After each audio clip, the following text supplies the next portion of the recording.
Fluid mechanics आपका पहला ऐसा सब्जेक्ट है जिसमें सबसे ज्यादा स्टूडेंट की बैक आती है। मतलब मैं डरा नहीं रहा हूँ, मैं आपको रियलिटी बता रहा हूँ कि फ्लूइड मैकेनिक्स जो सब्जेक्ट है ना आपका, सबसे ज्यादा बच्चों की जो बैक आती है वो फ्लूइड मैकेनिक्स में आती है, क्योंकि यहाँ पे क्या होता है, यहाँ पे न्यूमेरिकल सब्जेक्ट है आपका थोड़ा। हेलो इंजीनियर्स, कैसे हो आप सभी लोग। आई होप आपने अपना रिजल्ट चेक कर लिया होगा सभी लोगों ने। तो यहाँ पे क्या है कि आपका जो थर्ड सेम होता है शुरू, अब आपका सिविल, मैकेनिकल, इलेक्ट्रिकल, इन तीनों का जो सिलेबस है वो आपका डिफरेंट होगा। फर्स्ट ईयर तक आपका सिलेबस सारा सेम था, लेकिन थर्ड सेम से आपका डिफरेंट ब्रांच का डिफरेंट सिलेबस होता है। तो यहाँ पे हम थर्ड सेम जो आपका यूबीटीआर का है वो हम सिलेबस डिस्कशन करेंगे सिविल के लिए। यहाँ पे जो सिलेबस डिस्कशन होगा वो आप सिविल के लिए करोगे। और यहाँ पे मैं अभी आपको सिलेबस तो दिखाऊंगा साथ साथ में, लेकिन पहले आपको ये तो पता होना चाहिए कि आपको सब्जेक्ट कितने पढ़ने हैं। देखो, जितने भी गवर्नमेंट पॉलिटेक्निक कॉलेजेस हैं वहां पे आपके टोटल 6 सब्जेक्ट्स हैं, जो कि आपके मेन 6 सब्जेक्ट हैं। इनको आपको पढ़ना ही पढ़ना है। तो पहला जो आपका सब्जेक्ट आता है वो है आपका फ्लूइड मैकेनिक्स। अब यहाँ पे मैं जब भी आपको पढ़ाता हूँ ना कोई चीज, तो आपसे हमेशा ये चीज कहूंगा मैं कि ना शब्द पे जाया करो। जो भी आपके पास टर्म होता है उसको पहले समझा करो, तो आपको उसके बारे में पता चल जाएगा। अब आपके यहाँ पे फ्लूइड है, फ्लूइड का मतलब कोई भी आपका लिक्विड टाइप का आपका कोई सब्सटेंस हो गया, उसके बारे में हम डील करेंगे पूरे सब्जेक्ट में। और मैकेनिक्स मतलब सेम वही ब्रांच होती है जिसमें हम आपके जो फ्लूइड होते हैं वो किस टाइप का बिहेव करता है, उसका नेचर कैसा होता है, उन सब के बारे में हम जानते हैं। तो आपका ये पहला सब्जेक्ट है फ्लूइड मैकेनिक्स। और फ्लूइड मैकेनिक्स आपका पहला ऐसा सब्जेक्ट है जिसमें सबसे ज्यादा स्टूडेंट की बैक आती है। मतलब मैं डरा नहीं रहा हूँ, मैं आपको रियलिटी बता रहा हूँ कि फ्लूइड मैकेनिक्स जो सब्जेक्ट है ना आपका, सबसे ज्यादा बच्चों की जो बैक आती है वो फ्लूइड मैकेनिक्स में आती है, क्योंकि यहाँ पे क्या होता है, यहाँ पे न्यूमेरिकल सब्जेक्ट है आपका थोड़ा। ऐसा नहीं है कि पूरा न्यूमेरिकल बेस्ड है, आप थ्योरी से भी अच्छे नंबर ला सकते हो, लेकिन यहाँ पे ना अगर आप न्यूमेरिकल को स्किप करोगे तो आपके लिए दिक्कत होगी। इसके लिए मैं ना आपको गाइड वीडियो पहले से अपलोड कर रखी है चैनल पे, तो उसको आप जरूर देखना। इसके बाद सेकंड आपका आता है बेसिक सर्वे। नाम क्या है इसका, बेसिक सर्वे की, यानी कि इस सब्जेक्ट में आप क्या करोगे, इस सब्जेक्ट में आपका जो सर्वे वाला पार्ट होता है ना, जहाँ पे आप सर्वेक्षण जिसे आप कहते हो, तो उसके बारे में आप समझोगे कि आपका सर्वे क्या होता है, किस तरीके से हम उसे करते हैं, कितने उसके टाइप्स होते हैं। इसके रिगार्डिंग मैंने ऑलरेडी 3 लेक्चर अपलोड कर चुके हैं आपके चैनल, हमारे चैनल पे, तो उनको भी आप जरूर से चेक करना अपनी प्लेलिस्ट में आपकी। यहाँ पे आपका थर्ड आता है इंजीनियरिंग मैकेनिक्स। इंजीनियरिंग मैकेनिक्स में आपका कह लो जितने भी आपका जो फिजिक्स वाला कंसेप्ट जो होते हैं ना, वो सारे जो होते हैं आपके फोर्स वगैरह, जो आपके फोर्सेस वगैरह लगते हैं, तो वो सारा आप इस सब्जेक्ट में पढ़ोगे इंजीनियरिंग मैकेनिक्स में। और इसको हम अप्लाइड मैकेनिक्स भी कहते हैं। तो इसका अगर आपको इंजीनियरिंग मैकेनिक्स सिलेबस ना मिले तो अप्लाइड मैकेनिक्स आप इसे पढ़ सकते हो। चौथा है बिल्डिंग ड्राइंग। देखो, बिल्डिंग ड्राइंग आपका शुरुआती जो आपने अब तक पढ़ी है ना, इंजीनियरिंग ग्राफिक्स वगैरह, वो सब भूल जाओ। यहाँ पे जो बिल्डिंग ड्राइंग होती है ये बिल्कुल ही अलग है। यहाँ पे जो भी आप अब स्ट्रक्चर्स बनाओगे ना, तो उनके बारे में आप सीखोगे कि उनकी ड्राइंग कैसे बनती है, उनको आप शीट में कैसे प्लॉट करते हो, तो वो सारी चीजें आप यहाँ पे पढ़ोगे। इसके अलावा आपका पांचवा आता है बिल्डिंग मटेरियल एंड कंस्ट्रक्शन। अब देखो, यहाँ पे मैं बताना भूल गया कि बिल्डिंग ड्राइंग जो है वो थर्ड सेम की सबसे इजी ड्राइंग है। मतलब थर्ड, फोर्थ और सिक्स सेम में जो ड्राइंग आती है ना, उसमें सबसे ज्यादा इजी आपकी कौन सी है, बिल्डिंग ड्राइंग। और यहाँ पे सबसे मुश्किल सब्जेक्ट कौन सा है आपका, मैं बताऊं आपको, तो वो आपका फ्लूइड मैकेनिक्स हो गया। और आपका बीएमसी बहुत ज्यादा इंपॉर्टेंट और आपका बहुत ही थोड़ा हार्ड और लेंथी सब्जेक्ट है। बीएमसी इतना लेंथी सब्जेक्ट क्यों है, इसमें टोटल आपके 15 से 16 चैप्टर्स हैं। ज्यादा लंबे नहीं है वो, लेकिन 15 से 16 चैप्टर देख के ऐसा लगता है ना कि स्टूडेंट एक दिन में कवर नहीं कर पाएगा। तो यहाँ पे ये थोड़ा आपका लेंथी सब्जेक्ट है और ये बहुत ज्यादा इंपॉर्टेंट है आपके आगे कॉम्पिटेटिव में। आपका फ्लूइड हो गया चाहे बीएमसी हो गया, बिल्डिंग मटेरियल एंड कंस्ट्रक्शन, तो ये बहुत ज्यादा इंपॉर्टेंट है आपका और बहुत मुश्किल सब्जेक्ट बच्चों को ये लगता है। और यहाँ पे आपका एक ऐसा सब्जेक्ट भी है हमारे पास, सिक्स थर्ड सेम में आपका एक ऐसा सब्जेक्ट भी है जो पूरे यूट्यूब पे आपको कहीं नहीं मिलेगा। तो यहाँ पे उस सब्जेक्ट का नाम क्या है, electrical and mechanical engineering system. Electrical and mechanical engineering system का मतलब क्या है, जो भी आपके इंजीनियरिंग स्ट्रक्चर जो होते हैं, फिर मशीन जो होती है, चाहे वो इलेक्ट्रिकल की हो चाहे वो मैकेनिकल की हो, उन सब के बारे में आपको थोड़ा थोड़ा पढ़ना पड़ता है। तो वो हम किस में पढ़ते हैं, वो हम EMES, इसे हम EMES कहते हैं। तो ये आपका एक सब्जेक्ट होता है। ये आपका वैसे तो किसी किसी कॉलेज में स्किप करते हैं, लेकिन मोस्टली कॉलेज में ना ये आपका इंक्लूड होता है आपके सिलेबस में। तो यहाँ पे आपके टोटल आपके 6 सब्जेक्ट हो गए, जिसमें से आपका जो सबसे ज्यादा इजी होगा वो कौन सा होगा, बेसिक सर्वे, आपका बिल्डिंग ड्राइंग, आपका इंजीनियरिंग मैकेनिक्स, ये आपके बहुत ज्यादा इजी होंगे।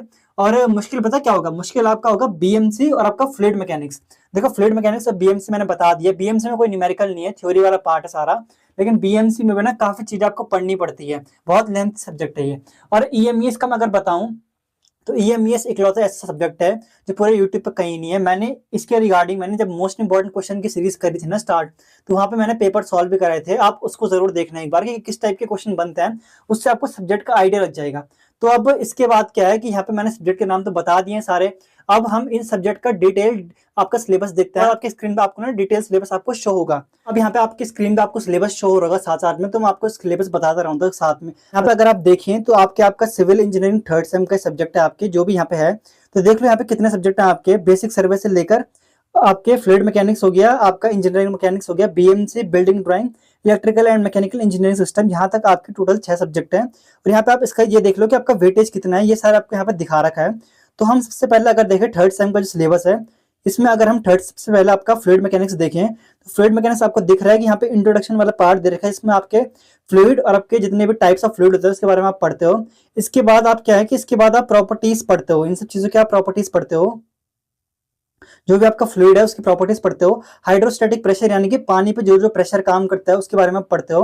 आपका फ्लूइड जो आपका फ्लो होता है उसके आपको बेसिक फंडामेंटल्स पढ़ने पड़ते हैं। तो ये सारा सिलेबस आपको दे रखा है, तो इसको आपने टेलीग्राम से डाउनलोड कर लेना, मैं आपको उसको टेलीग्राम ग्रुप में शेयर कर दूंगा। तो यहाँ पे सारा आपका जो फ्लो, आपका जो आपका पानी का फ्लो होता है पाइप के जरिए होता है या फिर हम उसकी मेजरमेंट कैसे करते हैं, तो वो सारा आपको यहाँ पे पढ़ने को मिलेगा। आप वीडियो को पॉज करके यहाँ पे देख भी सकते हो कि आपका क्या क्या सिलेबस में दे रखा है।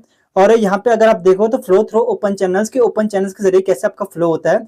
हाइड्रोलिक पंप यानी कि पंप जो आपके होते हैं जो आपके पानी को सप्लाई वगैरह करते हो, टर्बाइंस वगैरह, उनके बारे में आप पढ़ते हो। अब हम अगर इसका दूसरा देखें आपका सब्जेक्ट, तो आपका दूसरा यहाँ पे आता है इंजीनियरिंग मैकेनिक्स। इंजीनियरिंग मैकेनिक्स में मैंने आपको बताया था कि आपको बेसिक कंसेप्ट आपको पढ़ने पड़ेंगे कि स्टैटिक या फिर डायनेमिक की चीजें क्या होती है, आपकी डायनेमिक्स क्या होता है, मैकेनिक्स क्या होता है, एप्लीकेशन ऑफ इंजीनियरिंग मैकेनिक्स क्या होता है, ये सारी चीजें आपको पढ़नी पड़ेंगे। आपने जो भी फिजिक्स में पढ़ी होगी ना, जैसे आपका लॉ ऑफ फोर्सेस हो गया, ये सारी चीजें आपको पढ़नी पड़ेंगी। यहाँ पे कुछ नए टॉपिक भी होंगे, तो उनको भी हम साथ में कवर करते रहेंगे। और यहाँ पे आपका मोमेंट वगैरह जो भी आप पढ़ते हो, सेंटर ऑफ ग्रेविटी कैसे निकालते हैं, ये सारी चीजें आप पढ़ोगे। तो इसको हम ज्यादा लंबा नहीं करेंगे। इसके बाद हम सीधे आपका नेक्स्ट सब्जेक्ट जो आपका होगा बेसिक सर्वे। बेसिक सर्वे बहुत ज्यादा इंपॉर्टेंट सब्जेक्ट है, ये आपका कॉम्पिटेटिव में आगे बहुत काम आता है। यहाँ पे आपका सिर्फ 5 यहाँ पे चैप्टर्स होंगे। इंट्रोडक्शन वाला पार्ट हो गया आपका चेन सर्वे, जिसमें आप चेन की हेल्प से करते हो। एक आपका आता है कंपास सर्वे, जिसमें आप कंपास की हेल्प से मेजरमेंट करते हो। चौथा आपका आता है लेबलिंग। और पांचवा आपका यहाँ पे स्क्रीन पे देख लेना कि पांचवा आपका यहाँ पे आता है माइनर इंस्ट्रूमेंट। ये छोटे मोटे इंस्ट्रूमेंट होते हैं और इसमें आपका प्रैक्टिकल भी होता है। कुछ आपके फ्लूइड में और आपके ईएम में और बेसिक सर्वे में आपके प्रैक्टिकल्स होते हैं, और इसके अलावा ईएमईएस में भी प्रैक्टिकल होता है। तो यहाँ पे आप सिलेबस को ना वीडियो में पॉज करके देख सकते हो। अब आपका बीएमसी जो आपका आता है बिल्डिंग मटेरियल एंड कंस्ट्रक्शन, इसका सबसे बड़ा सिलेबस है। सबसे बड़ा जो सिलेबस है वो आपका बीएमसी का है। यहाँ पे आप स्टोन्स के बारे में पढ़ोगे, आपका ईंटे के बारे में पढ़ोगे और आपके टाइल्स के बारे में पढ़ोगे। मतलब बहुत सारी चीजें हैं। सीमेंट के बारे में, आपका टिम्बर जो होता है, टिम्बर क्या होता है वो आप आगे पढ़ेंगे। फाउंडेशन के बारे में पढ़ेंगे, वॉल्स दीवारें जो हो गई। इसके अलावा आपका बहुत सारी चीजें इसमें डोर विंडोज वगैरह ये सब चीजें आप पढ़ोगे। तो इनको आप सिलेबस से देख लेना खुद से, मैंने आपको बता दिया कि इसमें क्या क्या पढ़ोगे आप। इसके अलावा जो हमारा बिल्डिंग ड्राइंग है, बिल्डिंग ड्राइंग आप देख लो कि आपको ना यहाँ पे 8 से 10 ड्राइंग आपको बनानी पड़ेगी और वो आपको सीखना पड़ेगा कि कैसे कैसे बनते हैं। ये सब कंटेंट आपको यूट्यूब पे फ्री में अवेलेबल है। तो यहाँ पे आप देख लो कि आपको टोटल आपको 8 ड्राइंग यहाँ पे बनानी है, और वो भी डिफरेंट डिफरेंट टाइप से होते हैं। जैसे कि आपका एक ड्राइंग हो गया, उसके क्लासिफिकेशन भी होते हैं, तो उनको आपको प्रैक्टिस करनी पड़ेगी। तो यहाँ पे टोटल आपकी 10 ड्राइंग है, 8 ड्राइंग नहीं है, 10 ड्राइंग है। लेकिन यहाँ पे जो 10 वाला है ना, जो आपका कैड सॉफ्टवेयर है, एक आपका सीएडी सॉफ्टवेयर होता है, कैड सॉफ्टवेयर जिसे हम कहते हैं, वो आपके सिलेबस में नहीं पूछा जाएगा। तो आपको 9 ड्राइंग तो अच्छे से सीखनी पड़ेगी। इसके अलावा लास्ट सब्जेक्ट है, बहुत ज्यादा इंपॉर्टेंट है, ईएमईएस यानी कि electrical and mechanical engineering system. तो यहाँ पे पहले आपका मैकेनिकल वाला पार्ट आता है। तो मैकेनिकल वाले पार्ट में आपको ये सारी चीजें पढ़नी होती है, जैसे आपका ट्रांसमिशन ऑफ पावर, कि आप पावर को कैसे सप्लाई करते हो। आपका इंटरनल कंबशन इंजन जो आपके व्हीकल्स में इस्तेमाल होता है, इंजन वगैरह, उन सब के बारे में पढ़ोगे। आपका जो एयर कंडीशनिंग सिस्टम जो आपका होता है ना, जैसे आपका फ्रिज वगैरह में इस्तेमाल होता है, कूलिंग सिस्टम, उसके बारे में, मतलब काफी चीजें यहाँ पे। और इसके बाद आपका आता है पार्ट भी, जिसमें आप इलेक्ट्रिकल वाला पार्ट पढ़ोगे, जैसे जिसमें आपका क्या आता है, बेसिक क्वांटिटी आपकी इलेक्ट्रिसिटी की, जैसे आपका वोल्टेज हो गया, करंट क्या होता है, पावर क्या होता है, ये सारी चीजें आप बेसिक में पढ़ोगे। इसके बाद थोड़ा आपका यहाँ पे एप्लीकेशन वगैरह हो गया कि इलेक्ट्रिसिटी का एप्लीकेशन क्या है। ज्यादा लंबा सब्जेक्ट नहीं है ये, इसको अगर आप खुद से पढ़ोगे तभी आप इसे आराम से कवर कर लोगे, या तो फिर इंपॉर्टेंट क्वेश्चन पढ़ना सिर्फ। तो इस वीडियो में ना सिर्फ इतना ही है। आई होप मैंने आपको सारे सब्जेक्ट यहाँ पे कवर करा दिए हैं। इसके बाद आपका क्या है कि आपका जो थर्ड सेम के लिए गाइड वीडियो है उसको जरूर देखना। इसमें मैंने बता रखा है कि आपको ये सब्जेक्ट कहाँ से कवर करना है। तो वीडियो में कुछ भी हेल्पफुल लगा हो तो प्लीज वीडियो को लाइक करना, चैनल को सब्सक्राइब करना, और मिलते हैं हम ऐसे आपके एक नेक्स्ट इन्फॉर्मेटिव कंटेंट के साथ। तब तक के लिए आप हमारे और वीडियोस देखिए एंड अपनी पढ़ाई प्रॉपर करिए।